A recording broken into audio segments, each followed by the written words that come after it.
Good morning बच्चों। Good morning sir. कैसे हैं आप लोग? बहुत अच्छे। Yes sir. Very good.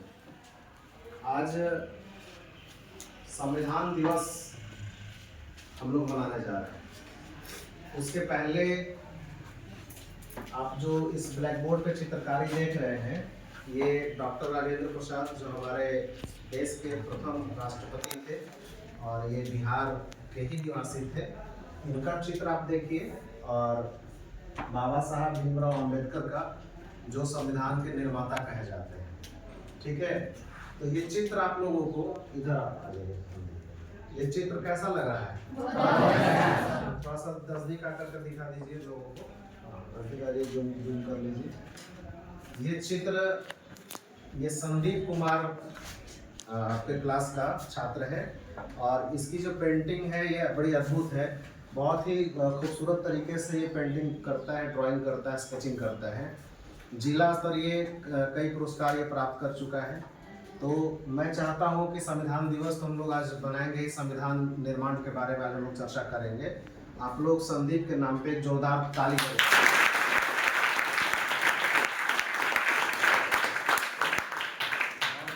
Sandeep, और थैंक यू इतना बढ़िया ड्राइंग करने के लिए। ऐसे ही प्रैक्टिस करते रहो, ठीक है? हाँ, चलिए तो हम लोग बैठे। आज हम लोग संविधान दिवस के बारे में थोड़ा जान लेते हैं और इसके पहले थोड़ा हम लोग एक चर्चा कर लेते हैं थोड़ी सी कि संविधान दिवस 26 नवंबर को ही क्यों मनाया जाता है? क्यों मनाया जाता है?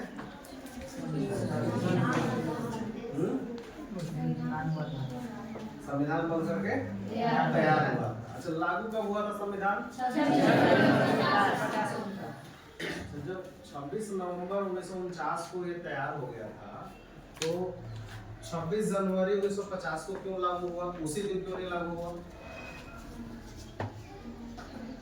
उसी दिन क्यों नहीं लागू हुआ?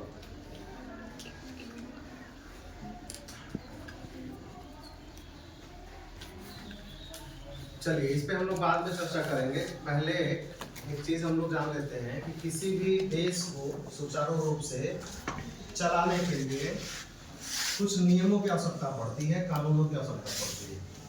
तो जो नियम कानून बनाए जाते हैं, लिखे जाते हैं, संबद्ध किए जाते हैं और जो एक रूप दिया जाता है, एक फ्रेमवर्क रूप दिया जाता है, उसको हम लोग संविधान कहते हैं। ठीक है? हमारे संविधान के बारे में अगर हम बात करें तो यह विश्व का सबसे बड़ा लिखित संविधान है। अगर कोई पूछे आपसे कि विश्व का सबसे बड़ा लिखित संविधान किस देश का है, वो हमारे प्यारे देश भारत का है। तो देखिए, अगर हम संविधान निर्माण की बात करें तो संविधान का निर्माण जो हुआ है वह संविधान सभा के द्वारा हुआ है। किसके द्वारा हुआ है? संविधान सभा के द्वारा हुआ है। संविधान सभा क्या था, इस पे हम लोग थोड़ा चर्चा कर ले। जब द्वितीय विश्व युद्ध समाप्त हो गया, द्वितीय विश्व युद्ध 1939 में समाप्त हुआ कि 45 में हुआ? बताइए। 1939 में क्या हुआ था? स्टार्ट हुआ। अरे वो, और 1945 में अब ये थोड़ा समझ में आप लोग को आ रहा होगा कि 1945 में द्वितीय विश्व युद्ध समाप्त होता है और 1947 में हमें आजादी मिलती है।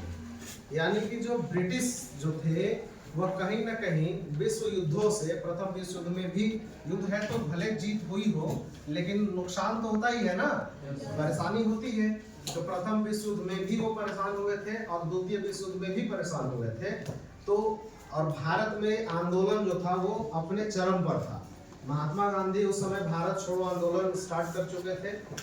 भारत छोड़ो आंदोलन महात्मा गांधी का बहुत बड़ा जन आंदोलन था, जिसमें उन्होंने करो या मरो का नारा दिया था, डू और डाई का नारा दिया था। ठीक है, इसके बारे में हम लोग चर्चा करेंगे आगे। तो अंग्रेजों को, ब्रिटिशर्स को ये लगा कि अब हम भारत पे राज नहीं कर पाएंगे, शासन नहीं कर पाएंगे। ऐसी स्थितियां बन रही हैं क्योंकि बहुत आंदोलनों से ये समस्या उत्पन्न हो रही है, लोग आंदोलन कर रहे हैं। तो हमें भारत को आज़ादी देनी पड़ेगी। लेकिन आज़ादी देने के लिए उनके दिमाग में ये बात आई कि कम से कम एक ऐसा नियम कानून हो, संविधान हो, जो जब हम सौंप करके जाए भारतीयों को भारत, तो भारत जो है एक अच्छे कानून के द्वारा संचालित किया जा सके। उसके लिए उन्होंने भारत में एक कैबिनेट मिशन भेजा। क्या भेजा? Cabinet mission.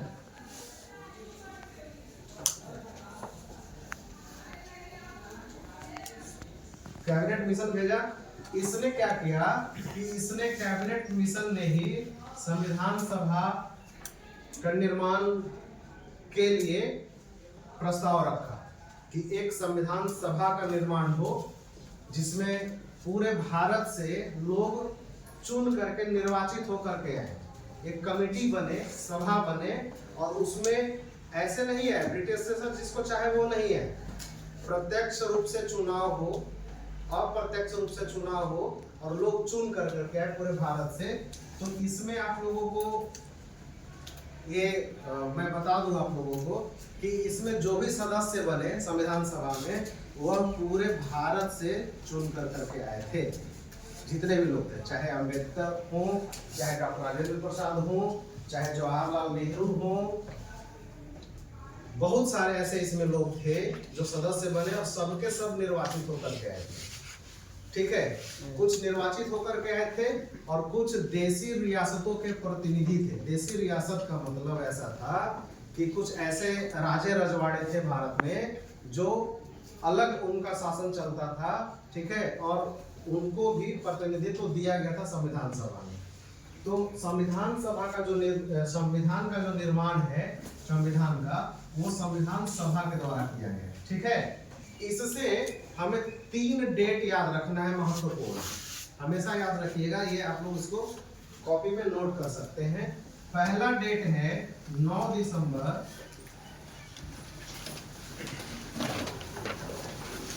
1946। दूसरा डेट आपको याद रखना है 11 दिसंबर 1946। और तीसरा डेट याद रखना है 13 दिसंबर 1946। अब इन तीनों तिथियों को क्या हुआ था ये मैं बता रहा हूँ। एक तो प्रश्न कभी भी आप अभी पढ़ रहे हैं, आगे फ्यूचर में कंपटीशन एग्जामिनेशन की तैयारी आप करेंगे, तो ये क्वेश्चन आता है कि संविधान सभा की पहली बैठक कब हुई।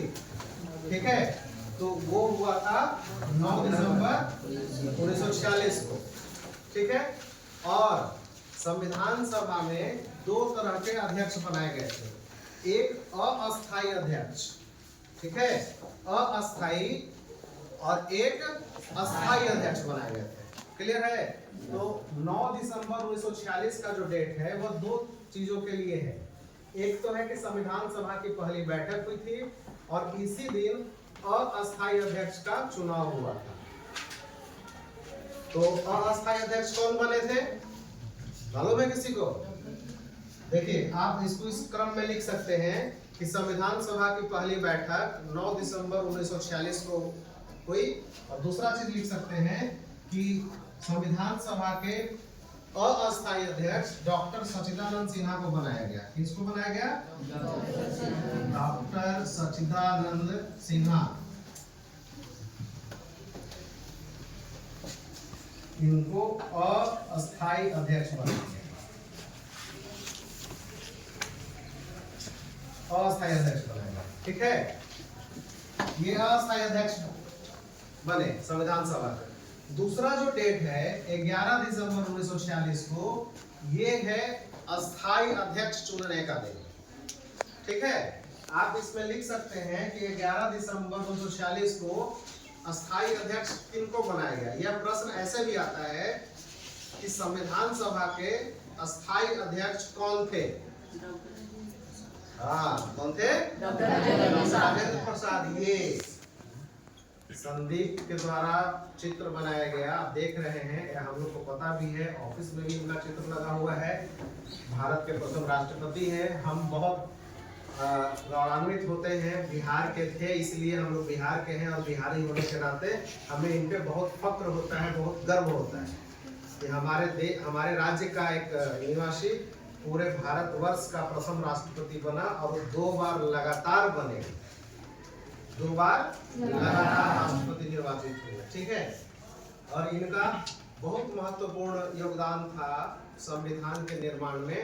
हम लोग आज उनका पूरे विस्तार से चर्चा करेंगे कि क्या योगदान था। तो आप लिख सकते हैं कि 11 दिसंबर 1946 को डॉक्टर राजेंद्र प्रसाद को संविधान सभा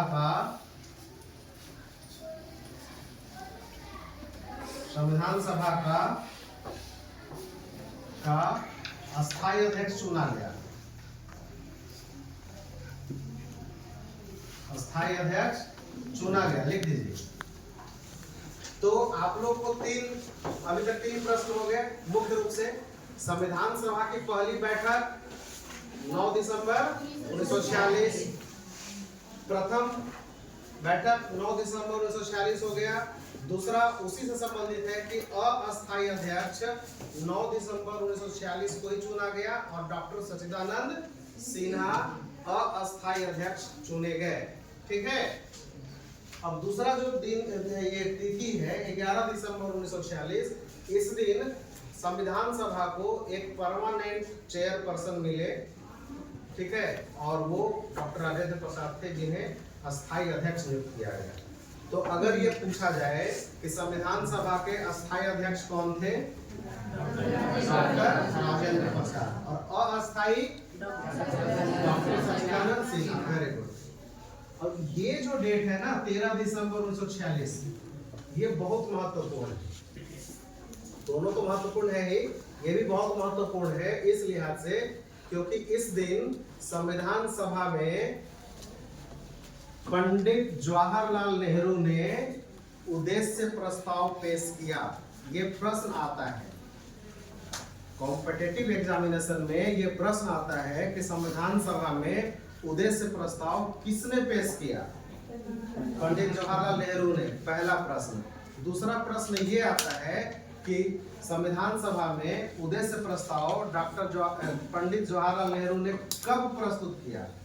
13 दिसंबर 1946 को। तो आप इसमें लिख सकते हैं 13 दिसंबर 1946 को पंडित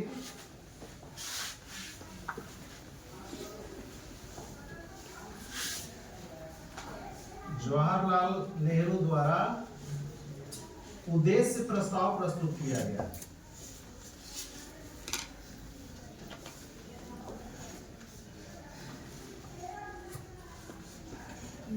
प्रस्तुत या कहीं कहीं पेश किया गया होता है, पेश किया गया, प्रस्तुत किया गया या पेश किया गया।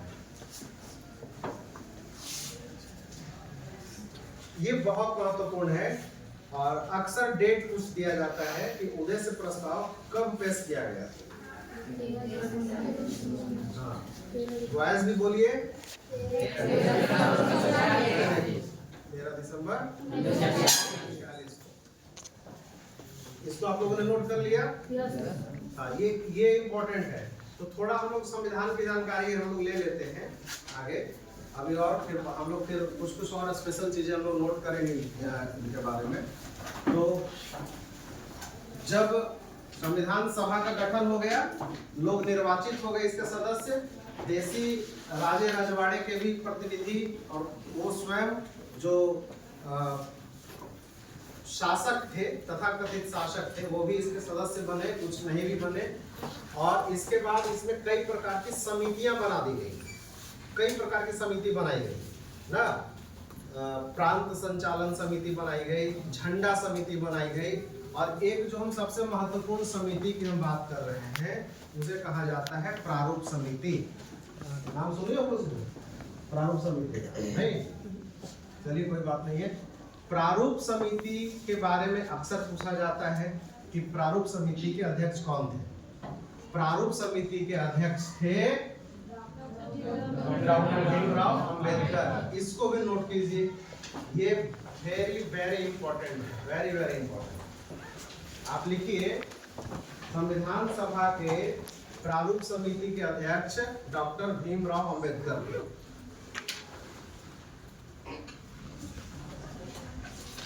संविधान सभा के प्रारूप, देखिए इसके कई नाम जो है वो आते हैं। एक प्रारूप समिति कहा जाता है, एक मसौदा समिति कहा जाता है। मसौदा समिति भी इसका नाम है।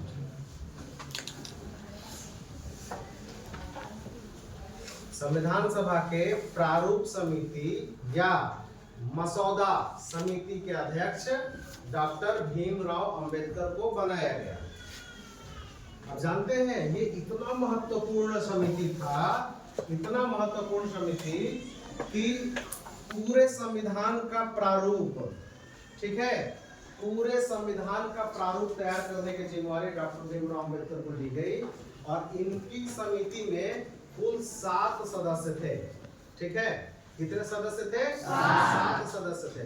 मतलब कि हमारा संविधान कैसा होगा, हमारे संविधान में कौन कौन से नियम होंगे, कितने भाग होंगे, कितने अनुच्छेद होने चाहिए, ठीक है, कितनी अनुसूचियां होनी चाहिए, और बाकी देशों में जो संविधान लागू है उनमें कौन से महत्वपूर्ण जो अनुच्छेद है, जो नियम है, कानून है, क्या उन कानूनों का समावेशन हमारे संविधान में किया जाना चाहिए अथवा नहीं किया जाना चाहिए। मतलब कि पूरे संविधान का एक प्रारूप बनाने के लिए बहुत बड़ी जिम्मेवारी हमारे बाबा साहब अम्बेडकर को दी गई।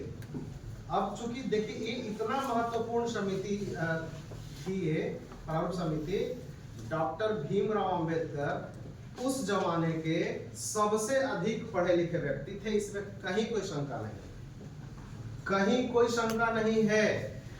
वो अमेरिका से जाकर के पीएचडी किया उन्होंने, वो ब्रिटेन गए पढ़ने, कई डिग्रियां ली उन्होंने।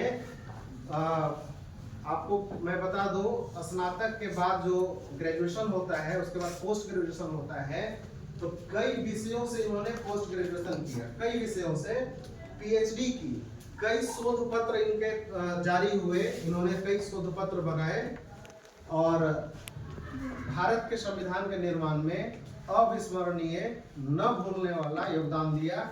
और इसीलिए आप लोगों को हमेशा कहीं न कहीं मिलता होगा कि भारतीय संविधान का जनक या भारतीय संविधान का निर्माता किन्हें कहा जाता है। तो आप समझ सकते हैं कि क्यों कहा जाता होगा। इनका जो योगदान है वो बहुत बड़ा है और काफी मेहनत किया इन्होंने, कई देशों का दौरा किया, कई देशों के संविधान का अध्ययन किया। आपको पता होना चाहिए कि हमारे संविधान में दूसरे देशों के बहुत सारे नियम लागू किए गए हैं। जैसे आप लोगों ने देखा होगा कि बाहर एक हमने डिस्प्ले लगाया है मौलिक कर्तव्य का, लगाया है ना। और एक होता है मौलिक अधिकार, फंडामेंटल राइट्स और फंडामेंटल ड्यूटीज। तो जो हमने बाहर लगाया है वो डिस्प्ले पे, फ्लैक्स बोर्ड पे, जो हम सभी को जानना चाहिए कि हमारे मौलिक कर्तव्य कौन कौन से हैं। तो आपको पता है कि मौलिक कर्तव्य किस देश से लिया गया है? मौलिक कर्तव्य ये रूस के संविधान से लिया गया है। सोवियत संघ नाम था उस समय, सोवियत संघ रूस के संविधान से लिया गया है। और मौलिक अधिकार की जब हम बात करें तो मौलिक अधिकार संयुक्त राज्य अमेरिका से लिया गया है, यूएसए से लिया गया है। आपातकाल की बात करें तो आपातकाल जर्मनी से लिया गया है, ठीक है। नीति निर्देशक तत्व जिसे डीपीएसपी बोला जाता है, नीति निर्देशक तत्व की बात करें तो यह आयरलैंड से लिया गया है। संविधान में संशोधन की बात करें कि किस, जैसे 368 अनुच्छेद 368 के तहत संविधान के नियमों में, अनुच्छेदों में संशोधन किया जाता है, यह नियम किस देश से लिया गया है? तो संविधान संशोधन के लिए दक्षिण अफ्रीका के संविधान का